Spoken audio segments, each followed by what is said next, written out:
एक ऐसा समय सोचिए जब महान गुप्त साम्राज्य ढह चुका है और सदियों बाद उत्तरी भारत छोटे छोटे आपस में लड़ते राज्यों का एक अखाड़ा बन गया है। हर तरफ अराजकता का दौर है और इसी उथल-पुथल के बीच कहानी में एक ऐसे किरदार की एंट्री होती है जिसे कई लोग प्राचीन भारत का आखिरी महान सम्राट मानते हैं। तो सवाल यह है कि इस राजनीतिक तूफान के बीच सिर्फ 16 साल का एक लड़का वो कैसे सिंहासन पर बैठा और कैसे उसने बिखरे हुए उत्तर भारत को एक झंडे के नीचे लाने का वो लगभग नामुमकिन काम कर दिखाया। चलिए हर्षवर्धन की इस असाधारण कहानी को परत दर परत समझते हैं। देखिए, हर्ष का सिंहासन तक पहुंचना कोई जीत का जश्न नहीं था, बल्कि ये एक के बाद एक हुई त्रासदियों का नतीजा था। एक ऐसी त्रासदी जिसने उन्हें समय से पहले ही दुनिया की सबसे बड़ी जिम्मेदारियों में से एक उठाने पर मजबूर कर दिया। ये सब कुछ इतनी तेजी से हुआ कि यकीन करना मुश्किल है। सोचिए, पहले उनके पिता राजा प्रभाकर वर्धन की मृत्यु हुई, फिर उनकी बहन राज्यश्री के पति जो कन्नौज के राजा थे उनकी हत्या कर दी गई और बहन को बंदे बना लिया गया।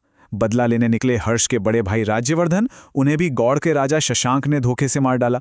अब महज 16 साल की उम्र में हर्ष ने खुद को एक बिखरे हुए परिवार और एक कमजोर राज्य का मुखिया पाया।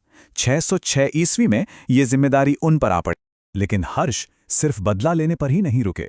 उनका जो दुख था वो उनके संकल्प में बदल गया और यहीं से एक किशोर राजा के एक शक्तिशाली सम्राट में बदलने का सफर शुरू होता है। एक ऐसा सम्राट जिसने उत्तर भारत का नक्शा हमेशा के लिए बदलने की ठान ली थी।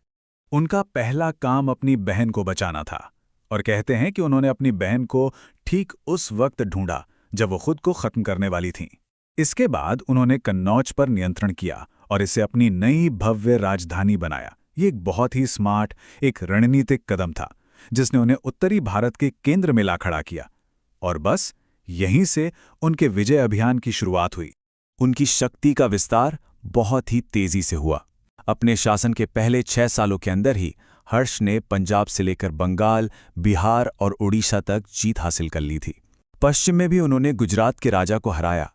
मतलब देखते ही देखते उत्तर भारत का एक बड़ा हिस्सा उनके शासन के अधीन आ चुका था।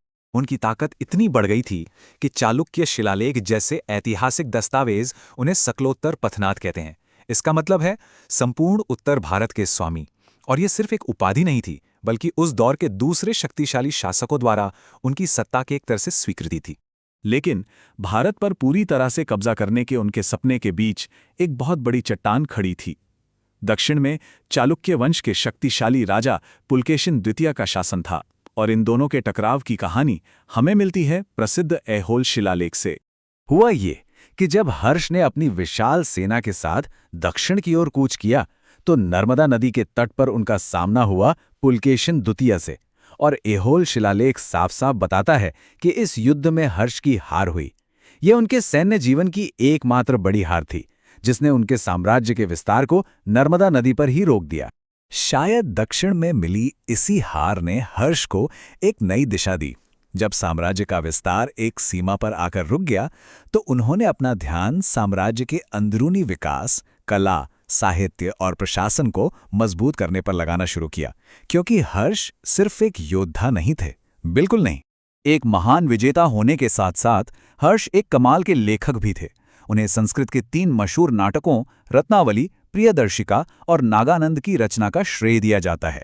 इतना ही नहीं, उन्होंने बाणभट्ट जैसे महान विद्वानों को संरक्षण दिया जिन्होंने उनकी जीवनी हर्षचरित लिखी, जो आज भी उस दौर को समझने का एक अनमोल जरिया है। लेकिन उनके शासन की तस्वीर पूरी तरह गुलाबी नहीं थी। मशहूर चीनी यात्री ह्वेनसांग, जो उस समय भारत आए थे, एक मिली-जुली तस्वीर पेश करते हैं। एक तरफ वो हर्ष को एक न्यायप्रिय और मेहनती राजा बताते हैं, तो दूसरी तरफ वो ये भी लिखते हैं कि सड़कें सुरक्षित नहीं थीं और लूटपाट आम थी। यहाँ तक कि ह्वेनसांग खुद भी डाकुओं का शिकार हुए थे। ये एक अजीब विरोधाभास था। एक ताकतवर राजा, लेकिन कानून व्यवस्था में कुछ कमजोरियां थीं। और आर्थिक मोर्चे पर भी गिरावट के संकेत थे। व्यापार घट रहा था और मुद्रा की कमी थी। और इसका सबूत हमें इस दौर के सिक्कों की कमी से मिलता है। शायद इसकी वजह लगातार चलने वाले युद्ध और व्यापार के रास्तों में आई रुकावटें थीं, जिसके कारण अर्थव्यवस्था आत्मनिर्भर और ज्यादातर जमीन आधारित होती जा रही थी। धर्म के मामले में हर्ष बहुत उदार थे। उनका परिवार सूर्य और शिव का उपासक था। और हर्ष खुद भी इन देवताओं के साथ साथ बुद्ध की भी पूजा करते थे। बाद में ह्वेनसांग के प्रभाव में आकर वो महायान बौद्ध धर्म के एक महान संरक्षक बन गए। उन्होंने कन्नौज और प्रयाग में बड़ी बड़ी धार्मिक सभाएं आयोजित की, जहां सभी धर्मों के विद्वानों का बराबर सम्मान होता। हर्ष ने पूरे 41 सालों तक शासन किया, उत्तर भारत को स्थिरता और संस्कृति का एक सुनहरा दौर दिया। लेकिन ये सब कुछ बहुत अचानक खत्म होने वाला था। 1647 ईस्वी में हर्ष का निधन हो गया और उनके निधन ने एक ऐसे युग का अंत कर दिया जिसे उन्होंने अकेले ही अपनी मेहनत से बनाया था। प्रॉब्लम यह थी कि हर्ष की मृत्यु बिना किसी वारिस के हुई। सिंहासन खाली था और उनके जाते ही एक ऐसा शून्य पैदा हो गया जिसे कोई भर नहीं सका। एक मजबूत केंद्रीय शासक के बिना वो विशाल साम्राज्य जिसे हर्ष ने अपनी इच्छा शक्ति और ताकत से जोड़ा था, वो ताश के पत्तों की तरह बिखर गया। उत्तर भारत एक बार फिर छोटे छोटे आपस में लड़ते राज्यों में बढ़ गया और राजनीतिक एकता का वो लंबा दौर खत्म हो गया।